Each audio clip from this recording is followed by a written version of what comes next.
वही जो है विष्णु का रूप लेता है, वो भी ब्रह्मा का रूप लेता है, वो भी शंकर का रूप ले लेता है। और ब्रह्मा विष्णु शंकर अलग से 3 ठे उसके पुत्र भी हैं। वही पुत्र झगड़ा कर रहे थे, वही आकर कह रहा पुत्रों जी, समझ रहे हैं, जो झगड़ा जो कर रहे थे ब्रह्मा और विष्णु, उनके बीच आकर के यही पुत्रों बोल रहा है, ये बाप है। और ये भी अपने बच्चों का रूप पकड़ पकड़ के आ जाता है। ये मैटर है यहाँ पर। अच्छा, तो यही इसके तीसरे भाई जो शंकर जी हैं, छोटे भाई ब्रह्मा विष्णु, उन्हीं का रूप पकड़ के आ गया। और वहाँ बोल रहा है पुत्रों, फिर ये भी कह रहा है कि महेश्वर को मैंने उत्तम कृत दिए हैं तिरोभावती, यानी ये 2 हो गए ना, ये महेश्वर दूसरा है, उस भाई को कह रहा है। ऐसा क्यों करता है? उबाल आता है सनातनी और सनातनी को भूल चुके हैं जी। सनातन में जो है ये सब बातें हैं, ये शास्त्र के अनुसार ये सब चीजें हैं। ये संत रामपाल जी महाराज जी का ज्ञान है, कोई कॉमन व्यक्ति का, कोई नॉर्मल आदमी का ज्ञान नहीं है। इसीलिए मैंने कहा नहीं काट सकते, खंडन नहीं कर सकते। अब चाहे और भी बुला सकते हैं, आप किसी को बुलाइए। राजेंद्र जी, आपका जो चैनल है अदली पुरुष करके, उसको मैंने देखा है जी।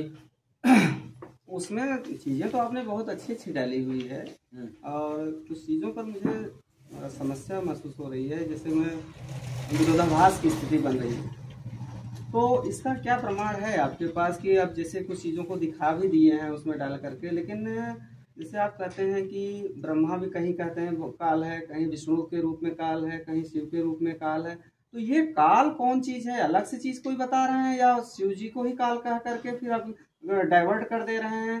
ये कहाँ तक सही बात है? देखिए, शास्त्रों में जो लिखा है वही दिखाया जा रहा है आपको जी।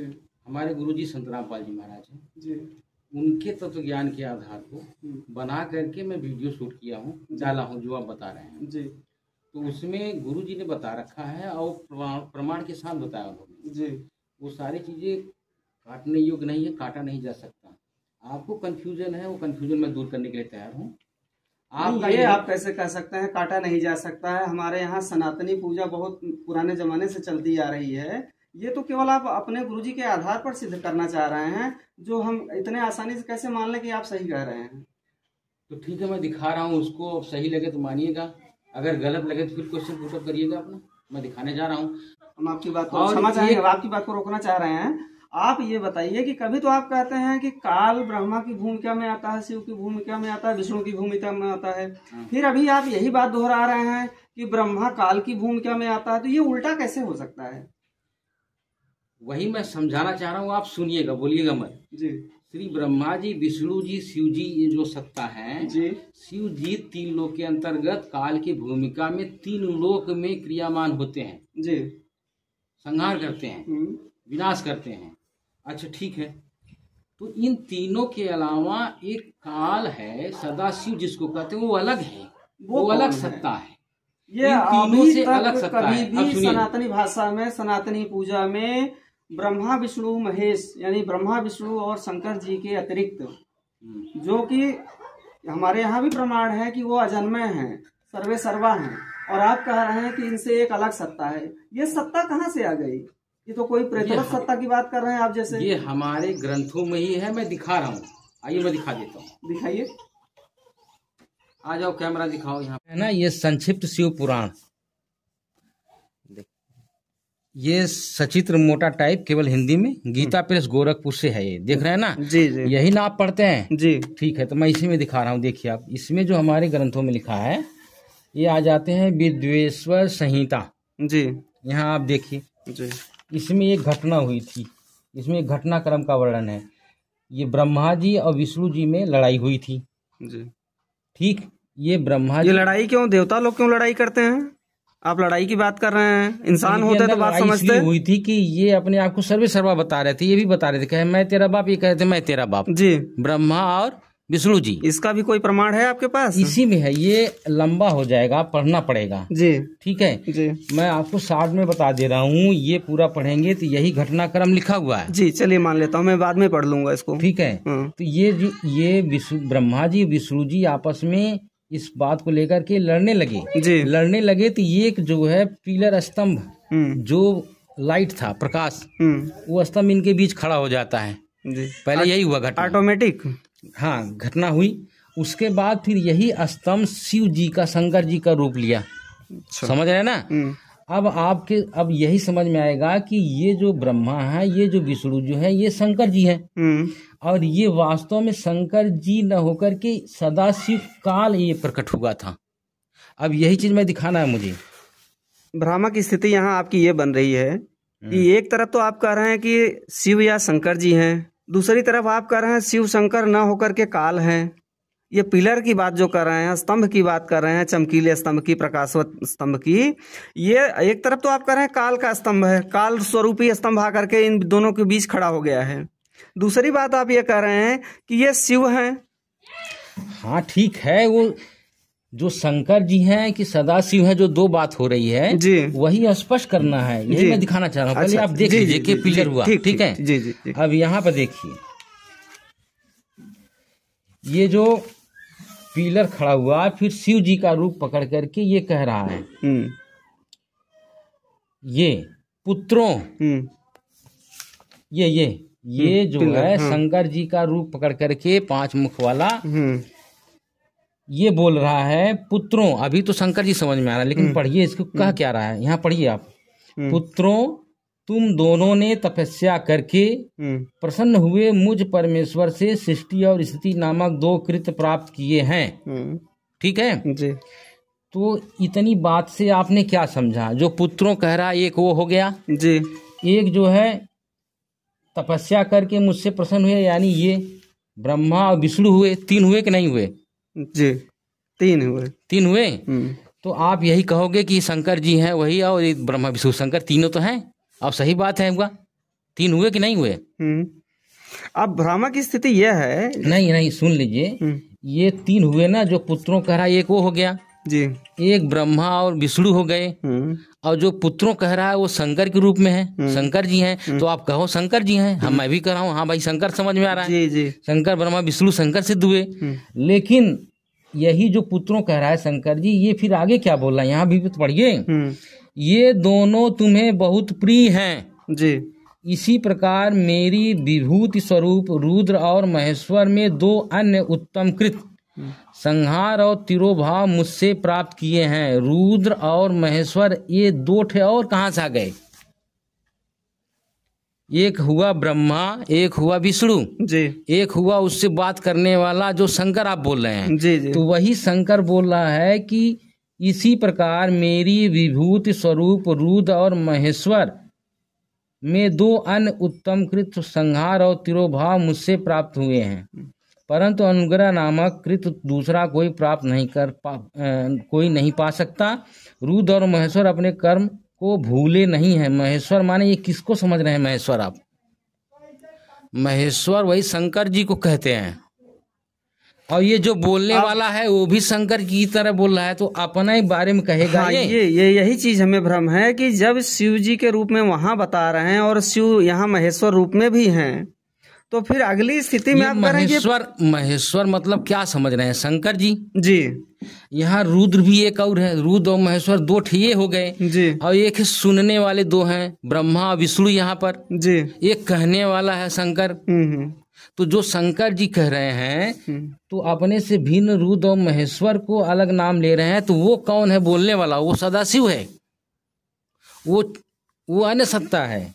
तो कुल मिलाकर कितने हो गए? 2 ठे सुनने वाला 2, एक बोलने वाला 3, एक रुद्र हो गए, 11 ठे रुद्र हैं जी, और ये महेश्वर जी, ये 4 सत्ता, ये 5वां काल है। अगर आपके हिसाब से हम समझें, वही जो बोल रहा है ना वो महेश्वर यानी ब्रह्मा विष्णु शंकर जो त्रिदेव हैं, दोनों का भाई हैं, वो नहीं है, वो सदाशिव हैं। और वो सदाशिव आकर के तब इसको कह रहा है महेश्वर को मैंने दिए। आपकी बात फिर स्पष्ट नहीं हो रही है। आप ध्यान दें यहाँ पर कि जब सदाशिव को ही स्तंभ में सदाशिव को ही शंकर का ही रूप बता रहे हैं, वो तो लेता है यहाँ पर वो सदाशिव भी लेता है भाई। आप मेरी बात सुनिए, आप अपनी बात केवल रख रहे हैं और अनावश्यक सिद्ध करने की कोशिश मत करिए। देखिए 5 मुख वाला बता रहे हैं ना, कभी भी शंकर के 5 मुख नहीं रहे हैं, तो सदाशिव है वो 5 मुख वाला। तो क्या सदाशिव किसी का भी रूप ले सकता है? सदाशिव के पास हजारों भुजा है जी, वो अर्जुन को दिखा दिया था, हजारों भुजा, हजारों आंखें, 1000 सर, अच्छा अच्छा। वो अर्जुन भयभीत हो गया था, विराट रूप दिखाया था।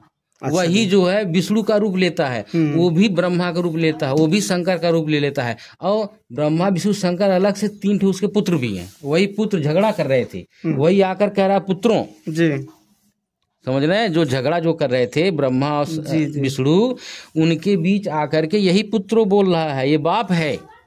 और ये भी अपने बच्चों का रूप पकड़ पकड़ के आ जाता है। ये मैटर है यहाँ पर। अच्छा, तो यही इसके तीसरे भाई जो शंकर जी हैं, छोटे भाई ब्रह्मा विष्णु, उन्हीं का रूप पकड़ के आ गया।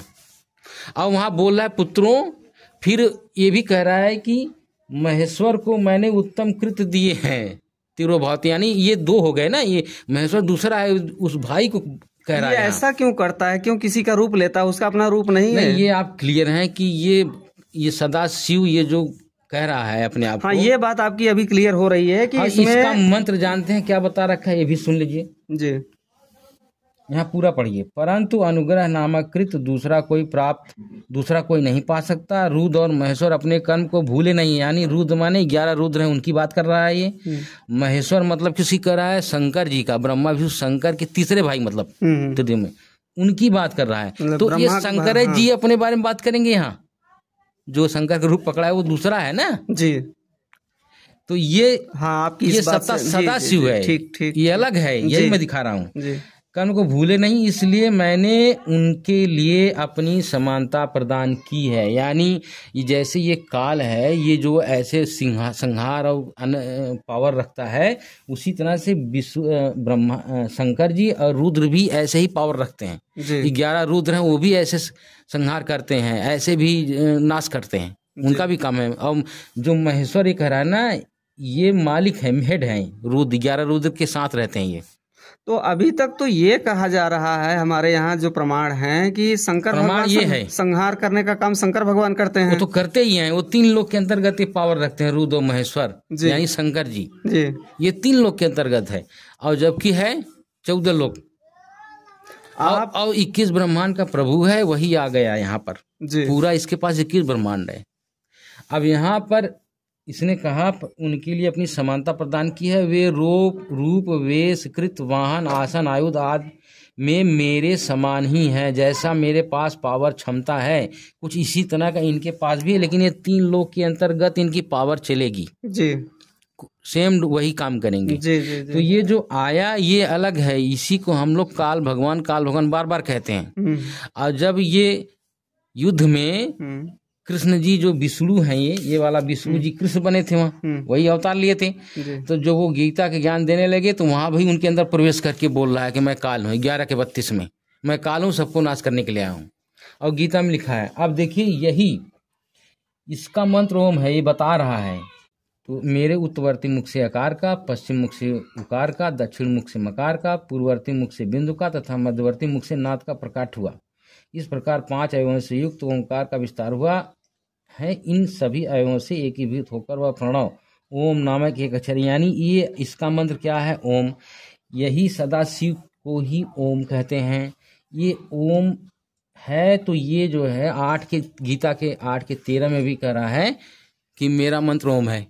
यानी विष्णु जी वो जो समझते हैं आप लोग, हम लोग, वो काल ज्ञान दे रहा है विष्णु का रूप पकड़ करके। वहां विष्णु का दर्शन भी दिया उसने। जब वो अर्जुन कहा कि आप अपने रूप में आ जाओ, तो विष्णु रूप में आ गया, 4 भुजा के रूप में। तो ये भी रूप पकड़ता है अपने बच्चों का, तीनों का। तो पहले जो कृष्ण जी ज्ञान दे रहे थे वो कौन थे, ब्रह्मा विष्णु शंकर में से विष्णु जी थे, वो अवतार के रूप में। और बीच में वो आ गया, तुरंत लगा ज्ञान देने बताने, और फिर बताने लगा वहां भी मंत्र कि मेरा ओम है, आप दिखा सकते हैं 8 के 13 में। तो वो वहां भी वही काल बोल रहा है। वो शरीर से कृष्ण जी का है, उनके पुत्र का है जी। दिखाऊं क्या आपको? नहीं दिखाइए मत। हमारा सवाल ये है कि अब प्रश्न ये उठता है कि ये केवल किसी किसी रूप में क्यों जाता है? जैसे अभी आपने दिखाया यहाँ पर कि उसका केवल एक नाम है ओम। वो इस सृष्टि को पूरे कंफ्यूज में रखता है, वो जी। सारे प्राणियों को भ्रम में रखता है, भ्रम में। इसका काम यही है। यहाँ पर ये अन्य अन्य रूप बनाकर किसी अन्य की महिमा करवाकर अपना गुप्त रहता है। तभी कह रहा है कि मैं गुप्त रहता हूँ, मैं अपनी योग माया से प्रकट होता हूँ, किसी के सामने नहीं आता। योग मार्ग मतलब भाई सिद्धि से प्रकट होता हूँ, अन्य रूप पकड़ कर आता हूँ। अच्छा, रियल में मैं किसी के सामने नहीं आता। और ये महिमा करवा देता है अपने बच्चों का, यानी ब्रह्मा जी, विष्णु जी का, शिव जी का, अन्य अनेकों रूप धारण कहीं भी कुछ भी कर लेता है। ये घटना देखें, यहाँ भी प्रमाण है, ये घटना यही किया कांडी। और आज तक हम लोग समझते रहे कि यही शंकर जी आ गए, तीसरे भाई आ गए, जबकि वास्तव में ये और है। और यहाँ पढ़ने के बाद क्लियर हो रहा है कि यहाँ कितने लोग हैं। जी, बात तो कितने लोग हो रहे हैं, आप समझ रहे हैं ना। स्पष्ट हो रही है। तो ये स्पष्ट है कि जो ये ज्ञान दे रहा है, ये जो कह रहा है, जो समझा रहा है, ये सदाशिव है। सदाशिव है, यही जो है इसका मंत्र अपना ओम बता रहा है। और गीता में भी वही ज्ञान देने वाला भी अपना ओम बता रहा है, यानी यही है वो। रुक जाइए, मैं दिखाता हूँ, स्टॉप करूँ। रुक जाओ। ये देख रहे हैं ना, श्रीमद् भगवत गीता, ये जयदयाल गोयंतका का अनुवादित है। अब इसके 8 के 13 आ जाइए, मैं दिखा दूँ आपको, बहुत जरूरी है ना। ये नजदीक करो आप कैमरा, पढ़ो, देखो आप 8 का 13 आप खुद ही पढ़ लो। सब इंद्रियों के द्वारों को रोककर तथा मन को हृदय में स्थिर करके उस जीते हुए मन के द्वारा प्राण को मस्तक में स्थापित करके परमार्थ संबंधी योग धारणा में स्थित होकर जो पुरुष ओम इस एक अक्षर ब्रह्म का उच्चारण करता हुआ और उसके अर्थ स्वरूप मुझ निर्गुण ब्रह्म का चिंतन करता हुआ शरीर को त्याग कर जाता है, वह पुरुष परम गति को प्राप्त होता है। ये क्या बता रहा है, आप बताओ। ये मंत्र अपना ओम बता रहा है कि नहीं बता रहा है? जी। ये विष्णु जी हैं अगर जो बोल रहे हैं, तो वो ओम मंत्र बताएंगे। ये ओम मंत्र तो यहाँ पर ये बता रहा है ना, ये देखिए, ये सदाशिव का मंत्र है, यानी ब्रह्म का मंत्र है। ब्रह्म क्यों कह रहे हैं? यही ब्रह्म है, क्योंकि यहाँ देखिए कह भी रहा है, मुझ निर्गुण ब्रह्म का मंत्र ओम है, यानी इसको ब्रह्म भी कहते हैं। यही सदाशिव है। क्या है? सदाशिव है। यही काल है, क्योंकि 11 के 32 में ये काल भी कह रहा है। देखिए 11 का 32, 1 मिनट, 11 आ गया ना, 31 32, देखिए 11 के 32 में कह रहा है, लोगों का नाश करने वाला बढ़ा हुआ महाकाल हूँ। इस समय इन लोगों को नष्ट करने के लिए प्रवृत्त हुआ हूँ। जो प्रतिपक्षियों की सेना में स्थित योद्धा लोग हैं, वे सब तेरे बिना भी नहीं रहेंगे, अर्थात तेरे युद्ध न करने से भी इन सब का नाश हो जाएगा। तो क्या आप समझ रहे हैं कि ये जो काल कह रहा है 11 के 32 में, और यहाँ पर 8 के 13 में ओम बता रहा है अपना, तो एक है ना।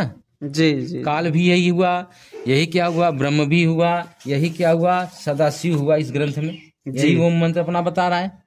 जी, बहुत बहुत धन्यवाद। ये जो है ये बता रहा है, इनको ज्ञान समझा रहा है बीच में आकर के। जी, तो अब आप समझ गए कि ये जो तीनों सत्ता है, ब्रह्मा विष्णु शंकर अलग हैं। इनको समझाने वाला जो आ रहा है अलग है। ये अलग क्यों है? यहाँ से सिद्ध हो रहा है। जी।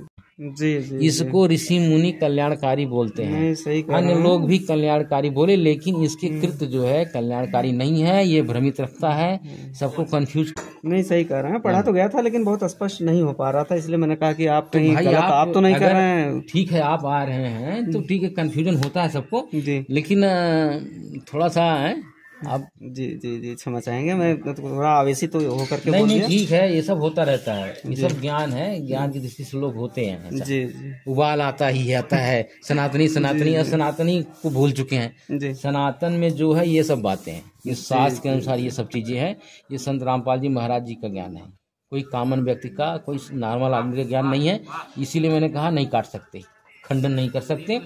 अब चाहे और भी बुला सकते हैं, आप किसी को बुलाइए, हम तैयार हैं। चलिए जी, हम भी विचार करते हैं। आपको आप पढ़िए, इसको स्टडी करिए, गुरु जी का हमारे किताब पढ़िए पूरा। जी, सारे ग्रंथों को पूरा स्टडी करके तब बात बनेगी, कंप्लीट हो जाएगा। जी। और ये तो हम उनके चेले हैं, छोटे मोटे। जी। और उनसे जो है कि उनका जो श्रद्धा पूर्वक देखता है संपूर्ण हो जाता है, ज्ञान हो जाता है। चलिए हम भी विचार करते हैं इस पर। ठीक है, ठीक जी, ठीक, ओके।